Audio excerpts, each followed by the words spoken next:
Alonso.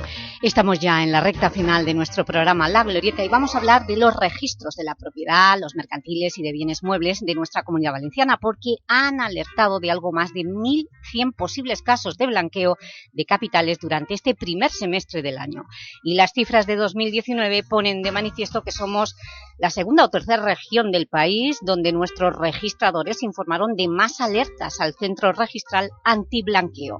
Pues bien, para conocer qué hay detrás de estos datos y cómo funciona este centro, contamos con el vicedecano del Colegio de Registradores, José Miguel Tavares. Muy buenos días, José Miguel. Buenos días.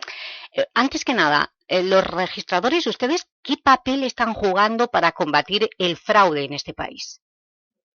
Bueno, nosotros cuando se presenta un documento en el registro, realizamos un examen del mismo y vemos si existen algunos indicios que puedan poner de manifiesto una situación de blanqueo o financiación ilegal. En ese caso, lo comunicamos a nuestro centro de blanqueo, que a su vez combina todas las alertas remitidas por los registradores para preparar expedientes fiables de persecución del fraude. Bien, entonces, de los registradores, las cifras que nos han aportado desde la Comunidad Valenciana y que nos sitúan entre las regiones que más alertas estamos realizando al centro antiblanqueo, ¿qué ponen de manifiesto? ¿Que hay? Sí, perdona que te había interrumpido. Vamos a ver, en realidad las alertas que se remiten desde la Comunidad Valenciana se puede decir que son proporcionales al volumen de operaciones de la comunidad. No es un caso en el que el número de alertas nos haga pensar que estamos por encima de lo que sería la media. En función de la actividad que hay en la comunidad, las alertas que se remiten, vamos a decir que son proporcionalmente normales. O sea, que no es algo que nos haga sospechar o que nos coloquen en un ranking de donde hay más blanqueo de capitales.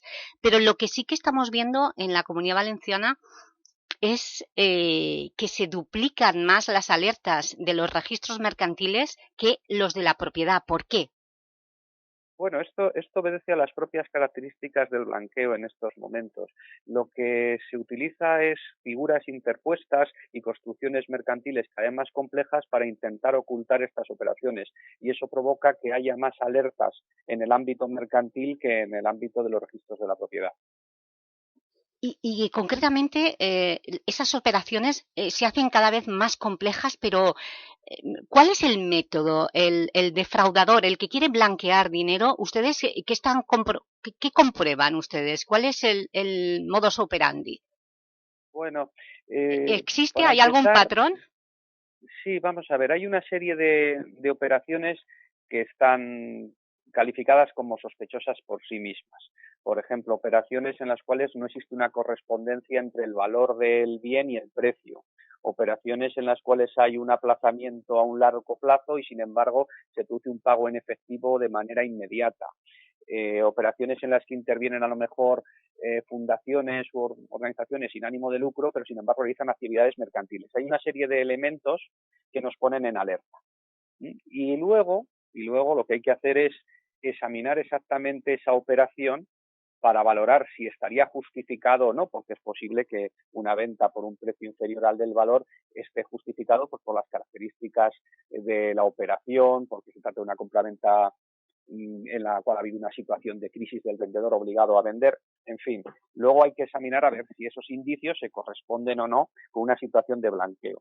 Pero lo más importante es que todas esas alertas luego se combinan entre sí, porque es posible que aparezca una operación, por ejemplo, en Valencia, que en sí misma tenga un indicio, pero no permita construir una operación de blanqueo, pero combinada con otra operación de Madrid, con otra operación de Barcelona, se observa que efectivamente detrás hay una auténtica red destinada al blanqueo de capital.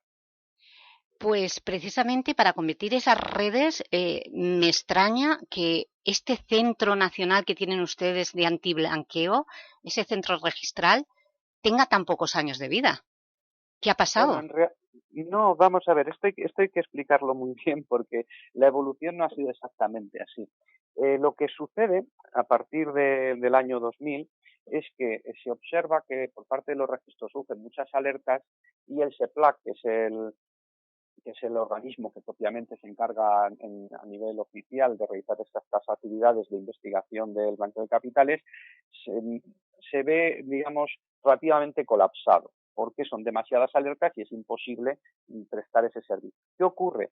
Que para hacer esta función se crea un organismo dentro del Colegio de Registradores para realizar esa combinación de alertas y preparar esos expedientes. Y esto funciona así desde el año 2000. Lo que ocurre es que formalmente, hasta noviembre de 2015, no sale una orden ministerial que le da naturaleza jurídica. Es decir, el trabajo ya se estaba realizando desde antes, pero formalmente no se constituye hasta noviembre de 2015 y entra en vigor esa orden, creo que a los 3 o 4 meses de su publicación.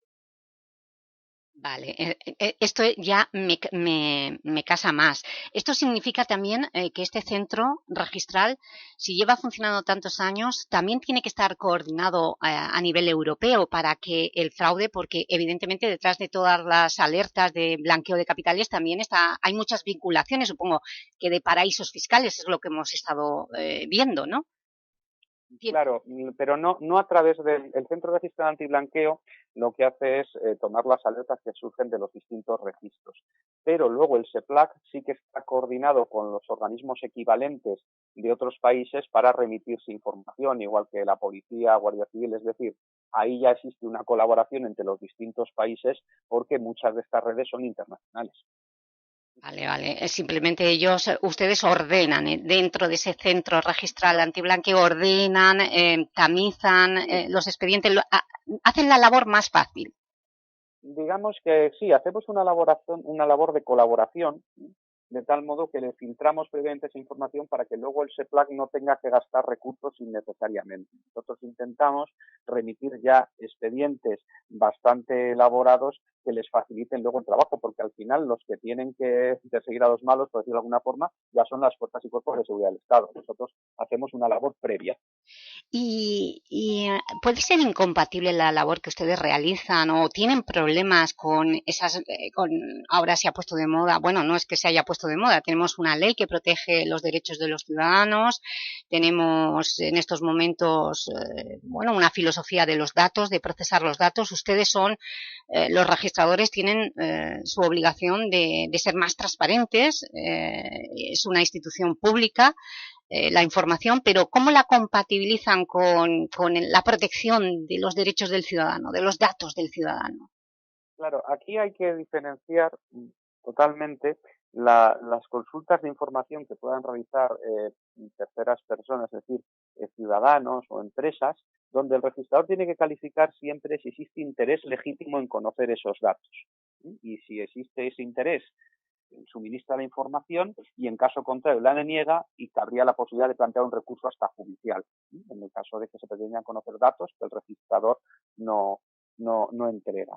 Pero, por otro lado, para los organismos derivados de las normas para luchar contra el blanqueo de capitales, en estos otros casos sí que tienen derecho a conocer todos los datos, pero lógicamente son datos que luego seguirán siendo secretos, es decir, no pueden dar publicidad a esa información, la pueden utilizar para perseguir el blanqueo de capitales, pero no para hacerla pública.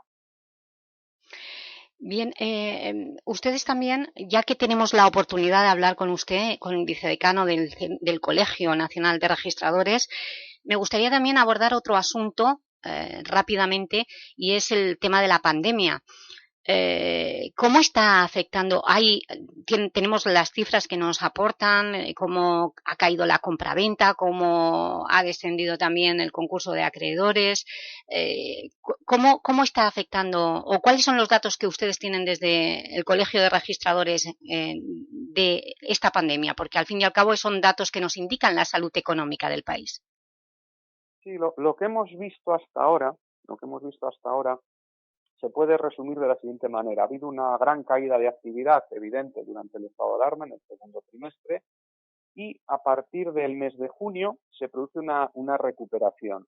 Recuperación que no estaba permitiendo llegar a los niveles previos a la pandemia, pero sí que estábamos en un descenso de actividad en las transmisiones de inmuebles del 12% en el mes de agosto y se iba a mantener o se mantiene en el mes de septiembre. ¿Qué es lo que ocurre?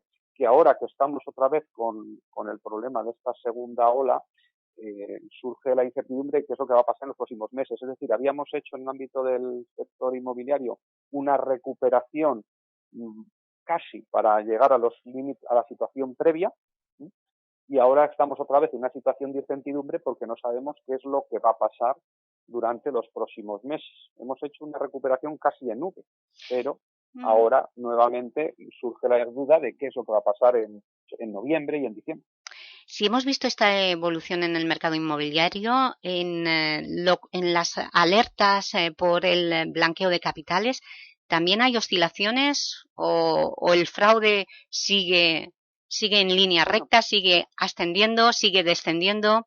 ¿Cómo está la evolución del fraude? Ahí lo que hemos visto son dos situaciones distintas. En los registros mercantiles, las alertas detectadas se han mantenido en un nivel semejante al del primer semestre del año pasado. Sin embargo, en el ámbito de registros de la propiedad han bajado el número de alertas y ello se debe esencialmente al descenso de actividad. Es decir, proporcionalmente las alertas son las mismas, pero al haber menos operaciones, pues ha habido menos alertas. Pues José Miguel Tavares, vicedecano del Colegio de Registradores de España, muchísimas gracias por la información y sobre todo por contarnos un poco más el funcionamiento de los registros de la propiedad, mercantiles y de bienes inmuebles. Gracias. Gracias a vosotros. Gracias. Hasta luego.